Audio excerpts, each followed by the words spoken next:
जो तामसी शक्ति किसी के अंदर प्रवेश करेगी, किसी के अंदर तामस भरा होगा, तो घर परिवार खुशहाल नहीं होगा। इसलिए भय तामसी शक्ति बहुत कम होता है, और किसी के अंदर तो पूरा तामस भरा होता है, संपूर्ण तामस ही भरा, तो कोई तय उसका हर चीज अहंकार रहेगा, बर्दाश्त नहीं कर पाएगा, तो माखी नकी पर जो गरीब गुस्सा आ जाएगा। सही है, ये एक बहुत बड़ी बात है। ऐसे कोई राजा रहा, तो राजा के मने पर विश्वास नहीं था, ये मने पर विश्वास नहीं था कि मनाई है, कबो दाग दे कबो मार दे, कहीं हमारा सतरे हमें को मार दे दाग दे। ये मानो बनरे के, वो जो बनरे के जो है अपना बॉडी गार्ड रखा था, वो बंदर को बॉडी गार्ड रखा था, मने को बॉडी गार्ड नहीं रखा था। मनरा हमेशा उसके साथ साथ रहता था, राजा साहब को सेवा डाल में रहता था, राजा साहब पानी पिलाता, बेरा नल्ला झंझो कुछ वही खाना पानी बनाना खिलाता था उसको, मतलब बॉडीगार्ड बन के रहता, उनको बड़ा विश्वास था। एक बार राजा साहब सोए हुए थे, राजा साहब विश्राम में थे, उनके नाक पर बार बार मक्खी बैठ रही थी, वो बार बार हका रहा, जितना हका रहा मक्खी बार कैसे मक्खी भुन्न दे रहा, भुन्न मच्छर आते भुन्न करके घर के उतने पे उतरे, जब तक मर रहे था, जब तक भगा जितने भगा उतने आते हैं। वो राजा साहब को नकिया बार बार मतलब बैठ रही है, बार बार भगाते आपको मरना गुस्सा है। एक बार वो राजा साहब का तलवार था, सोचा कि तलवार से मक्खी काट दे। अब क्या किया, तलवार उठाया मक्खी को काटने के लिए, तो खत दिखा, राजा साहब को नकिया काट दिया। ओ बड़ा गड़बड़, मक्खी काटना चाहता था, वो राजा साहब को नकिया काट दिया, वो बड़ा गड़बड़ भाई, वो राजा साहब को बहुत गड़बड़ कर दिया।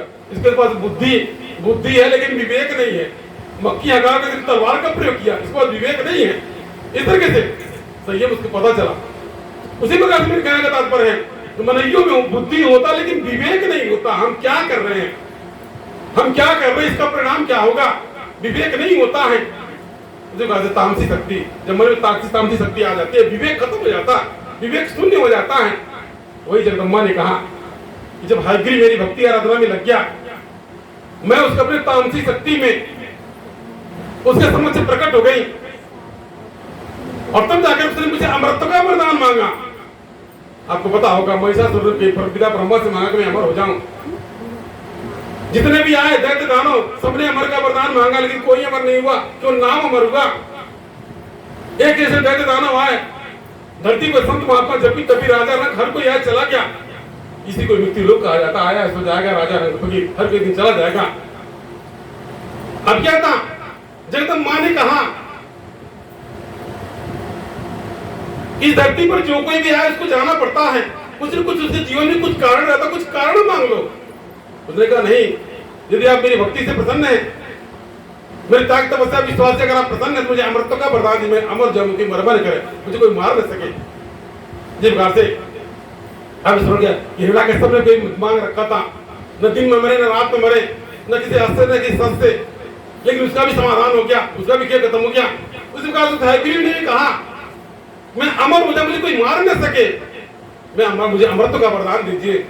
जगदम्बा ने कहा ऐसा असंभव है, मैं तेरे भक्ति से प्रसन्न जरूर हुई हूँ, लेकिन तू जो मांग रहा है वो असंभव है, मैं उसको नहीं दे सकती, कुछ कारण मांग लो। जगदम्बा ने कहा कुछ कारण मांग लो।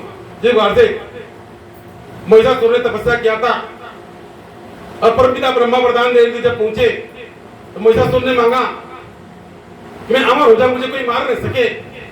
परमपिता ब्रह्मा में नीति ने समझाया, परमपिता ब्रह्मा ने कहा कुछ कारण मांग लो, इस धरती पर कोई आता है सब कुछ कुछ कारण होता है, अकारण नहीं आता, न कारण जाता है, कुछ कारण मांग लो। बड़ा समझाने बुझाने के बाद में महिषासुर ने मांग रखा था मेरी मृत्यु एक नारी के हाथ से हो।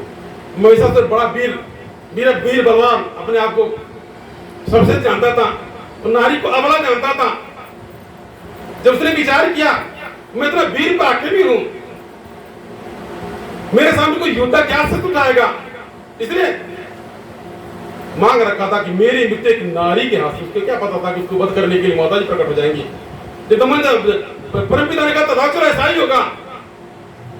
जब महिषासुर ने कहा कि मेरी मृत्यु एक नारी के हाथ से हो, परमपिता को लगा कि मेरा पीछा छुड़ा, उन्हें तथास्तु ध्यान हो गया, अब तुम जान तुम्हारा काम जाने। उसने तो कारण मांग रखा था कि मेरी मृत्यु नारी के हाथ से हो, और जब धरती पर धर्म घटा, अत्याचार दुराचार बढ़ा, जब तुम्हारे भगवती दुर्गा का रूप धारण उसका वध कर दिया, उसका आज नाम अमर है।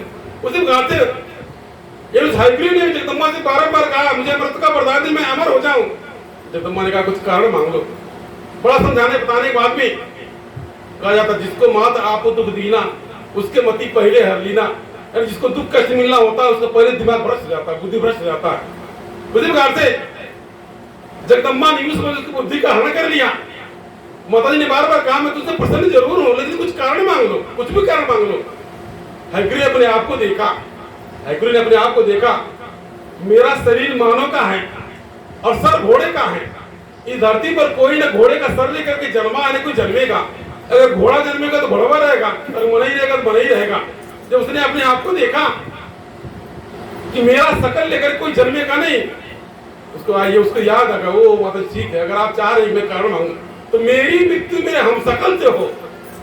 यानी जो मेरी अगर आप चाहते हैं मैं कुछ कारण मांग लूं तो मेरी मृत्यु मेरे हम शकल से हो। अब मुझे ये वरदान दे दीजिए कि मेरी मृत्यु मेरे हम शकल से हो।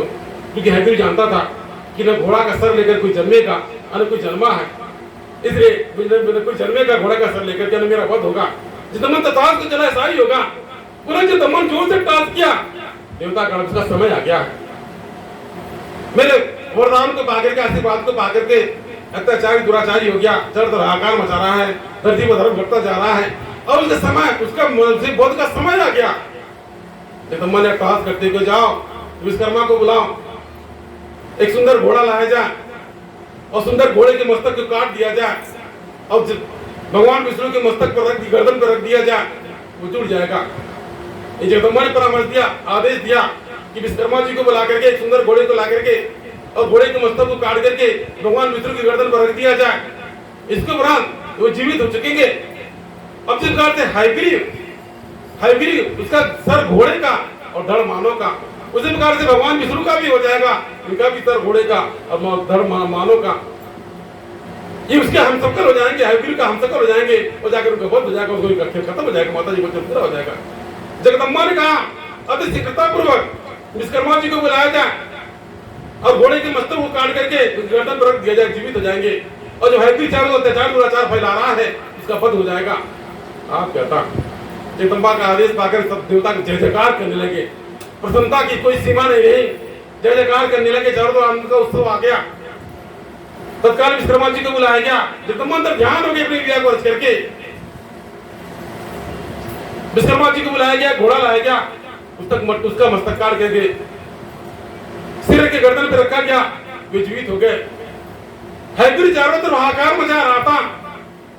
हयग्रीव ने देखा कोई मेरा हमशक्ल आ रहा है। पहले तो उसको अभिमान था, कोई मार ही नहीं पाएगा। जब उसने देखा कि मेरा कोई हमशक्ल आ रहा है, घोड़े का सर लेकर कोई आ रहा है, ये तो मेरा हमशक्ल है, तुरंत उसको याद आया, ओ जगदम्बा ने मुझे वचन दिया था, मैंने मांग रखा था कि मेरी मृत्यु मेरे हमशक्ल से हो, आज मेरा काल आ रहा है। आज गाता जगदम्बा की माया अगम अपार को जान नहीं सका। भगवान विष्णु ने हयग्रीव अवतार लेकर के, हयग्रीव का रूप धारण करके उस हयग्रीव का वध कर दिया, दर्द का वध कर दिया और धरती पर रक्षा हुई, धर्म की रक्षा हुई और जनमानस का कल्याण हुआ। और तब से भगवान विष्णु का हयग्रीव अवतार नाम पड़ गया, एक हयग्रीव अवतार हो गया। कहने का था ठीक उसी प्रकार से किसी काल की बनने और बिगड़ने के कुछ कारण है।